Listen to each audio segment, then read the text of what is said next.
What's up muli mga kaibigan? It's your boy Lakbay Glenn again, nagbabalik. And for today's video nga muli mga kaibigan ay buhay empleyado na naman tayo kasama ang ating mga pugi ng mga katrabaho na napakasipag din. At ito nga yung ating gagawin muli mga kalakbay.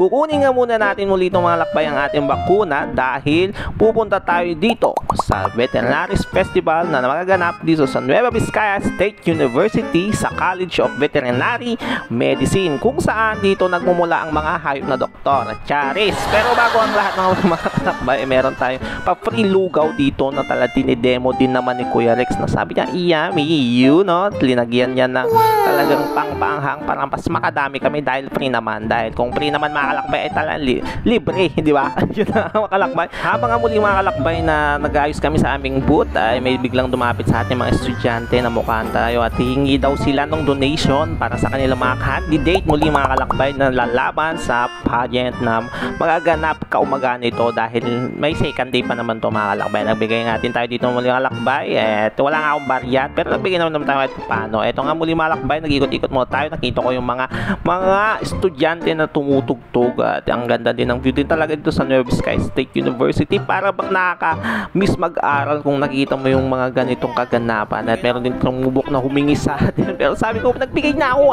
pero ayun na nga muli mga kalakbay, nagbigay na nga din tayo ng mga signage na para malaman ng mga pupunta dito mga lakbay ng mga kailangan natin. Maaga pa lang pero parang pagod na ako mga lakbay. Parang ganun ba yung feeling? Habang patuloy nga tayo sa pagiging buhay empleyado ay dumating na ang napaka-cute, napakalaking mga doggies at very safe na aso gaya nito. Ay. Diba? Napaka-safe mga kaibigan. Habang patagal dito sa ating booth ay dumating na din ang mga fur parents kasama ang kanilang mga fur babies na talagang mahal na mahal yung mga kalakbay.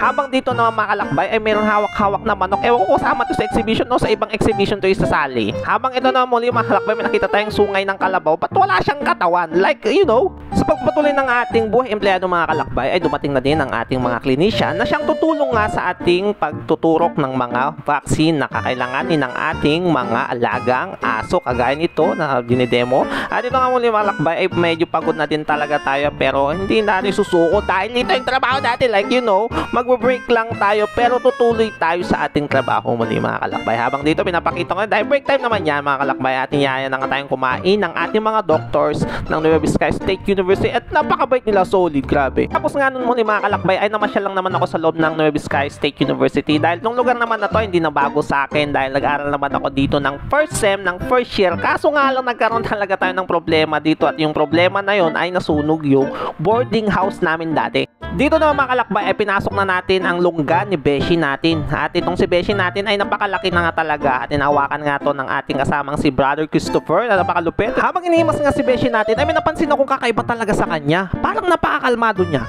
Parang okay lang sa kanya na magpa-picture ka at lumapit ka. Ganun din siguro, sanay na sanay din sa mga chismoso at chismosa nandirito. Kaya busog na naman siya. Tama ko ngayon si Beshi. Hindi na masakit yung kagat nito mga kaibigan. Sobrang sakit lang. Let's go! Lock natin si Jeff.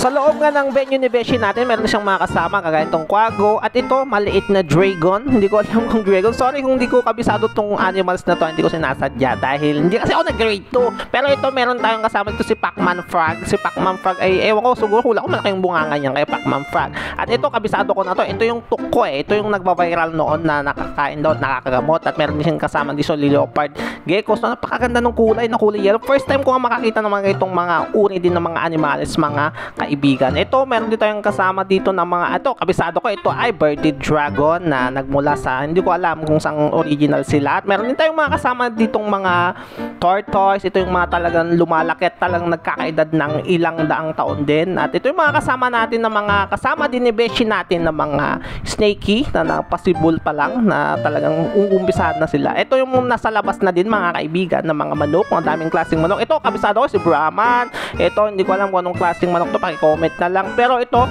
sigurado ko ito ay tinatawag na Black Astrolabe. At kung umabot ka hanggang dito sa video natin, paki-react, follow, share, at comment na din for more videos to come. At ito ang inyong kaibigan Lakbay Glenn. At kita-kita na lang tayo sa next video. Thank you! Yahoo!